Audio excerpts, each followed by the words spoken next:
नमस्कार, आनंद टीवी देख रहे हैं आप और मैं हूं आपके साथ नैन्सी शर्मा। और चलिए बुलेटिन की शुरुआत करेंगे इस वक्त की बड़ी खबर के साथ में, जहां आपको बता दें महाराष्ट्र के डिप्टी सीएम अजीत पवार की मौत हो गई। दरअसल डिप्टी सीएम अजीत पवार का निधन एक विमान क्रैश में हुआ है। अजीत पवार सहित 5 लोगों की भी इस हादसे में मौत हुई।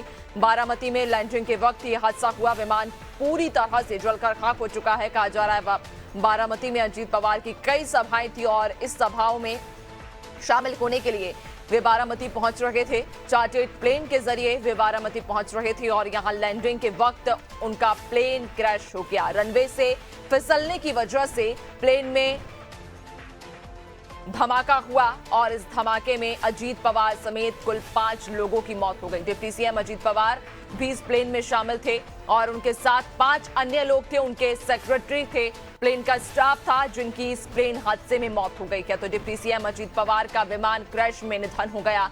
अजीत पवार सहित कुल 5 लोग इस विमान में शामिल थे। आपको बता दें कि बारामती में उनकी आज कई सारी सभाएं थी। अजीत पवार की कई सभाएं थी और इन सभाओं में शामिल होने के लिए वे बारामती पहुंच रहे थे। लेकिन जैसे ही उनका ये प्लेन, चार्टर्ड प्लेन से दरअसल बारामती के लिए निकले थे, लेकिन जैसे ही उनका ये प्लेन रनवे पर लैंडिंग के लिए पहुंचा तो तभी प्लेन का फिसलने की वजह से यहां बड़ा धमाका हुआ और इस धमाके में सभी की जान चली गई है। आपको बता दें कि अजीत पवार सहित कुल 5 लोग इस प्लेन में सवार थे, जिनकी इस हादसे में मौत हो गई। ज्यादा जानकारी लेंगे, हमारे साथ पॉलिटिकल एडिटर मनोज सर जुड़ चुके हैं। सर, महाराष्ट्र के डिप्टी सीएम अजीत पवार की मौत हो गई प्लेन क्रैश में। कहा जा रहा है ना सिर्फ उनकी बल्कि उनके साथ इस प्लेन में जितने भी तमाम लोग मौजूद थे उन सबका निधन हो गया। यह देखिए, उनके सुरक्षा कर्मी, पर्सनल स्टाफ और जो क्रू मेंबर थे प्लेन के, उनकी भी साथ से मौत हुई है। जो आपने भी जिक्र किया कि वो चार्टर्ड प्लेन से निकले थे, बारामती में उनके कई सारे कार्यक्रम थे। मुंबई से इस प्लेन ने उड़ान भरी थी, लेकिन रनवे पर उतरने की जगह पास के खेत में क्रैश हुआ है और तुरंत उसमें आग लग गई। तो किसी को संभलने का मौका ही नहीं मिला। जब तक फायर ब्रिगेड की दमकलें मौके तक पहुंची तब तक 5 लोग गंभीर रूप से झुलस चुके थे।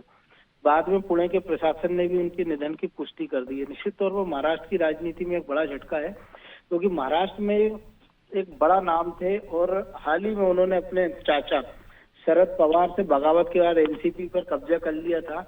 हालांकि इस नगरीय निकाय के चुनाव में चाचा भतीजे की पार्टी ने मिलकर चुनाव भी लड़ा था, लेकिन उतनी सफलता नहीं मिली थी।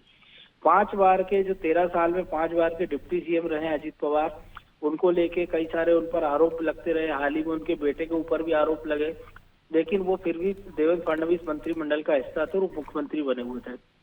और इसकी घटना की जब जानकारी मिली है तो उनकी पत्नी सुनेत्रा और जो उनकी बहन है शरद पवार की बेटी सुप्रिया सुले, सांसद और पार्टी के तमाम सारे लोग, वो परिवार के लोग मौके पर पहुंच रहे हैं।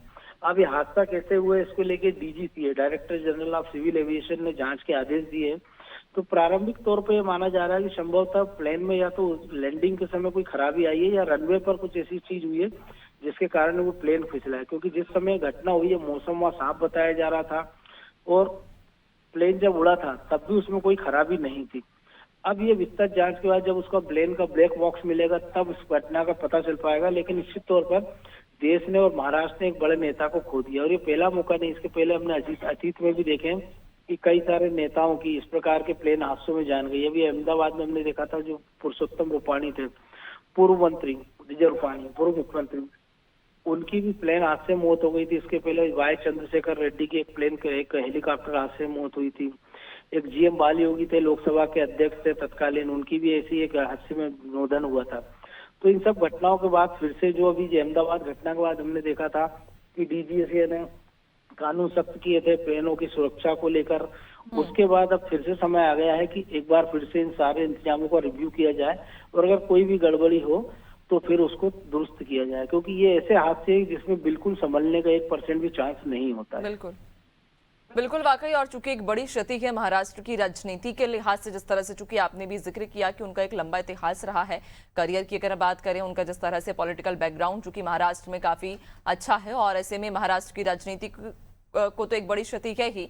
लेकिन अब जांच का विषय इसलिए भी है चूंकि जिस तरह से प्लेन क्रैश के मामले सामने आ रहे हैं, आखिर क्या लापरवाही बढ़ती जाती है या क्या कारण होता है, उसको समझना और उस पर काम करना बेहद जरूरी है। बहुत शुक्रिया आपका जानकारी साझा करने के लिए। तो आपको बताते चलें कि यहाँ प्लेन क्रैश में अजीत पवार समेत कुल 5 लोगों की मौत हो गई। कहा जा रहा है कि उनकी ये जो चार्टर्ड प्लेन था उनका मुंबई से उड़ान भरा था। बारामती में लैंडिंग करते समय यह हादसा हुआ। बारामती में लैंडिंग करते समय कहा जा रहा है कि रनवे पर प्लेन फिसलने की वजह से यहां बड़ा धमाका हुआ और उस धमाके में सभी लोगों की जान चली गई।